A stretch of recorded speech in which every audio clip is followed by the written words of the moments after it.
우리 함께 오늘 말씀 봉독하도록 하겠습니다. 오늘 말씀 마태복음 14장 13절에서 21절 말씀까지 제가 말씀을 봉독하도록 하겠습니다. 13절입니다. 예수께서 들으시고 배를 타고 떠나사 따로 빈들에 가시니 무리가 듣고 여러 거울로부터 걸어서 따라간지라.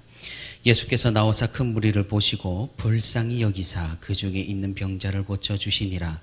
저녁이 되매 제자들이 나와 이르되 이곳은 빈들이요 때도 이미 저물었으니 무리를 보내어 마을에 들어가 먹을 것을 사 먹게 하소서.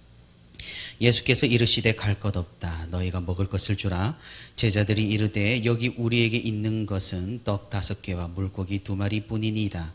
이르시되 그것을 내게 가져오라 하시고 무리를 명하여 잔디 위에 앉히시고 떡 5개와 물고기 2마리를 가지사 하늘을 우러러 축사하시고 떡을 떼어 제자들에게 주시매 제자들이 무리에게 주니 다 배불리 먹고 남은 조각을 12바구니에 차게 거두었으며 먹은 사람은 여자와 어린이 외에 5,000명이나 되었더라. 아멘. 네, 오늘도 이렇게 새벽의 시간에 하나님과 동행하기 위해 새벽 기도의 자리에 나온 우리 모든 성도 여러분 진심으로 환영하고 또 축복합니다. 오늘도 우리 함께 말씀을 듣는 가운데 그리고 말씀을 붙들고 함께 기도하는 가운데 하나님의 크신 은혜와 위로가 풍성히 있기를 주님의 이름으로 축복하고 또 소망합니다. 오늘 우리가 읽은 말씀은 마태복음 말씀으로 오병이어의 기적을 기록을 하고 있습니다. 이 오병이어의 기적을 우리가 한번 생각을 해본다면 그 특징은 무엇보다도 4개의 복음서 모두에 기록된 이야기로 우리는 생각을 해볼 수가 있겠습니다. 성경이 기록될 때는 성령 하나님께서 성경 집필자를 사용을 하셔서 각자의 목적과 그리고 배경에 맞게 성경을 집필을 하셨는데 이 이야기만큼은 오병이어의 이 이야기만큼은 모두에게 중요하다고 성령께서는 생각을 하셨고 그래서 성령께서도 이 4복음서 모두에 다른 기록 목적과 배경을 가지고 있는 4복음서 모두에 기록되도록 역사하셨다라는 말입니다. 그만큼 이 이야기는 이 교훈은 상당히 중요한 기적이고 또 예수님이 어떤 분이신지 우리에게 명확하고 분명하게 보여주는 이야기라고 우리가 생각을 해볼 수가 있겠습니다. 그런데 복음서마다 같은 이 오병이어 기적에 대한 기록이 조금씩은 차이가 납니다. 더군다나 4개의 복음서에 기록된 기적이라고 한다면 우리가 관점을 4개로 볼 수가 있다라는 말입니다. 각자 다른 관점과 집필자의 상황이 다르기 때문에 이 같은 차이가 조금씩 나게 된다는 것이죠. 그래서 우리가 성경을 공부하고 성경을 알아볼 때 이렇게 다른 복음서에 나오는 같은 이야기를 비교해보고 살펴보고 왜 그런가를 알아보는 것이 왜 그런가를 알아보는 것도 어떤 신앙의 즐거움과 기쁨이 될 수 있을 것이라고 생각을 해봅니다. 그래서 성도 여러분들 만약에 각자 집에 돌아가셔서 조금 생각이 나신다면 이 오병이어 이야기 4복음서에 나오는 본문들을 한번 찾아보시고 한번 비교해 보시고 또 이전에 우리 담임 목사님께서 설교를 하실 때 이 오병이어 기적에 대해서 4복음서 전체를 우리가 분석해 준 내용이 있을 겁니다. 작년에 우리가 7가지 요한복음의 기적을 다룰 때 아마 한번 다루어 주셨습니다. 그래서 그 내용을 한 번 더 살펴보면은 우리 신앙에 굉장히 큰 유익이 있을 것이라고 생각을 해봅니다. 이 오병이어의 이야기는 여러분들이 수없이도 들었을 겁니다. 약 1만 5천 명의 사람들이 남자만 5천 명인 이 무리들이 예수님과 함께 보리떡 5개와 물고기 2마리로 저녁 만찬을 벌인 그런 이야기입니다. 엄청난 기적이고 하나님께서 예수님과 함께 하신다는 강력한 방증의 이야기이며 또 예수님께서는 그냥 선지자로서 이 땅에서 사역하는 게 아니라 하나님 되신 삼위일체 하나님 중에 한 분이신 분으로 우리가 이 이야기를 통해서 증명이 되고 그래서 예수님께서 우리에게 어떤 분이신지를 보여주는 그런 이야기로 기록이 되어 있다라는 겁니다. 그래서 각 복음서에서 지필에서 차이가 조금 난다고 하더라도, 이야기의 스토리 구조상 조금의 다른 관점을 가지고 있다고 하더라도 이 오병이어의 핵심적인 교훈은 크게 다르지 않다라고 우리가 생각을 할 수 있겠습니다. 오병이어의 기적이라고 한다면 우리는 이 이야기를 어떻게 받아들이고 있습니까? 그리고 여태까지 우리 한국교회와 한국교회 강단에서는 이 기적을 어떤 관점으로 바라보고 있었나요? 사실 우리가 생각을 해본다면 그렇게 긍정적으로만 바라보지는 못할 것 같습니다. 왜냐하면 우리를 끊임없이 괴롭히는 기복신앙의 절정이 바로 이 본문일 수 있다는 사실입니다. 주님을 끝까지 따르면 이런 기적이 있을 것이라는 말씀들, 주님께서는 쉬시러 가셨지만 그럼에도 끝까지 바짓가랑이를 붙잡고 늘어지면 주님께서는 결국에는 우리를 축복해 주실 거라는 그런 말씀들, 물고기 2마리와 보리떡 5개를 바친 어느 한 어린 소년의 헌신에 대한 말씀들, 제자들의 믿음 없음에 대한 질책으로 성도들에게 헌신을 요구하는 그런 말씀들, 우리는 참으로 여러 가지 관점으로 이 말씀을 들어왔다라는 사실입니다. 여기에서 우리는 핵심적인 관점을 살펴봐야 합니다. 이런 가지들을 다 제껴두고 말이죠. 그것은 오늘 본문 14절에 나오는 우리를 불쌍히 여기시는 주님이라는 겁니다. 우리 주님께서는 이스라엘 백성들을 불쌍히 여기셨습니다. 그분께서 이 땅에서 사역을 하시면서 베푼 대부분의 사역들은 불쌍한 사람들을 위함이었다라는 것입니다. 그리고 예수님 사역의 궁극적인 결말, 십자가 사역마저 죄인된 우리를, 구원받지 못하는 우리를 불쌍히 여기셔서 우리를 구원해 주시는 하나님의 그 긍휼의 끝을 보여주는 사역이라고 할 수가 있습니다. 다시 말해서 예수님의 사역, 예수님의 생애, 예수님의 말씀은 온통 긍휼과 사랑과 자비와 불쌍히 여김으로 가득하다라는 말입니다. 그럼 예수님께서는 우리를 보고 어느 정도로 불쌍한 마음을 가지셨을까요? 그 당시 사람들, 가난한 사람들, 병든 사람들, 귀신 들려서 정상 활동을 하지 못하는 사람들을 얼만큼 불쌍히 여기셨길래 예수님 그분의 사역이 긍휼로 가득 찼다라고 우리는 말해볼 수가 있을까요? 그것도 오늘 본문 14절에서 나오는 한 단어에서 그 근거를 찾아볼 수가 있습니다. 14절에서 예수께서 나오사 큰 무리를 보시고 불쌍히 여기사, 여기서 이 불쌍히 여기셨다는 이 단어의 헬라어 의미에는 장이 끊어질 것처럼 고통스럽다란 의미가 들어가 있습니다.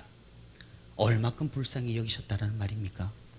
장이 끊어질 것 같은, 장이 끊어질 것만 같은 그들을 보며 그런 고통을 느낄 정도로 가슴 아파하시고 불쌍히 여기신 것이란 사실입니다. 어떤 사람들을 보고 말입니까? 바리새인들입니까? 사두개인들입니까? 아닙니다. 예수님을 따르고 예수님을 쫓아오고 예수님의 말씀을 듣기 위해, 예수님께 은혜 받기 위해 모여든 사람들입니다. 그리고 이들은 억압받는 사람들입니다. 로마 제국으로부터의 수탈을 당하고 예루살렘 성전 지도자들로부터 수탈로 인해서 제대로 먹지도 마시지도 살지도 못하는 그런 사람들입니다. 예수님께서는 이들을 불쌍히 여기시고 이들에게 은혜를 베푸셨으며 이들의 병을 고쳐주셨고 이들에게 오늘 본문의 오병이어의 기적을 베풀어 주셨던 것입니다.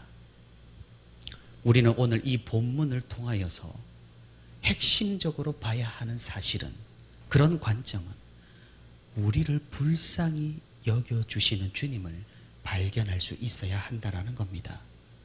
그리고 갈급하고 부족한 우리에게 그 필요를 또한 채워주실 수 있는 그런 능력의 주님을 만날 수 있어야 한다라는 것입니다.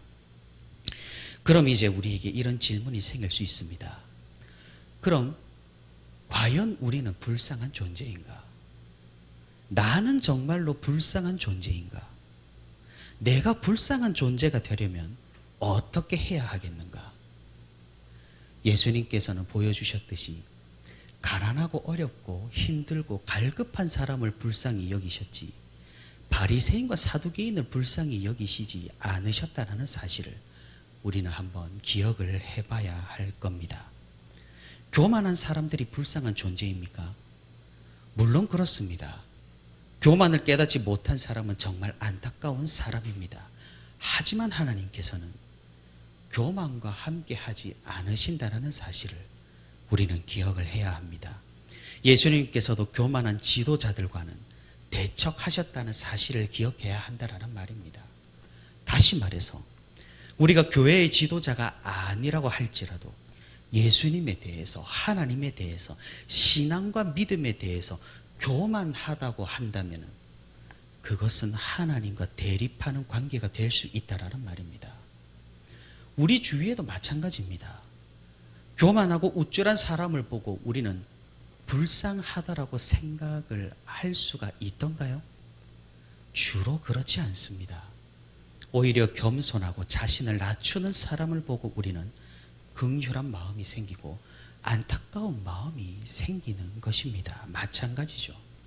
하나님께서도 스스로 겸손한 자를 긍휼히 여기시는 분이시고 불쌍히 여기셔서 그 사람에게, 마음이 긍휼한 사람에게, 마음이 가난한 사람에게 은혜를 베푸시는 분이라는 사실입니다. 사실 우리는 불쌍한 존재죠. 하지만 우리의 교만이 스스로를 불쌍하다라고 생각하지 않는다는 겁니다. 우리는 본질적으로 불쌍하고 긍휼이 필요한 존재이지만 우리는 전혀 그것이 필요하다라고 생각하지 않고 살아가고 있다라는 말입니다. 우리에게 정말로 필요한 것이 무엇인가요? 그것은 하나님의 은혜요, 하나님의 자비이고 하나님의 사랑입니다. 하지만 우리가 정작 하나님 앞에 구하는 것은 무엇인가요? 하나님께서 보시기에 하등 중요하지 않은 것들, 하등 영혼에 관련 없는 것들, 하등 구원에 상관없는 것들을 우리는 그토록 열심히 구하고 있는 것인지도 모른다라는 사실입니다. 우리 주님께서는 우리의 필요를 정확하게 아시는 분이십니다. 마치 가난한 이들에게 음식이 필요하다라는 사실을 아신 것처럼 말입니다. 병든 자들에게 고침이 필요하다라는 사실을 아는 것처럼 말입니다. 귀신 들린 자에게 깨끗함이 필요하다라는 사실을 아신 것처럼 말입니다. 우리 영혼에 가장 필요한 것이 무엇이겠습니까?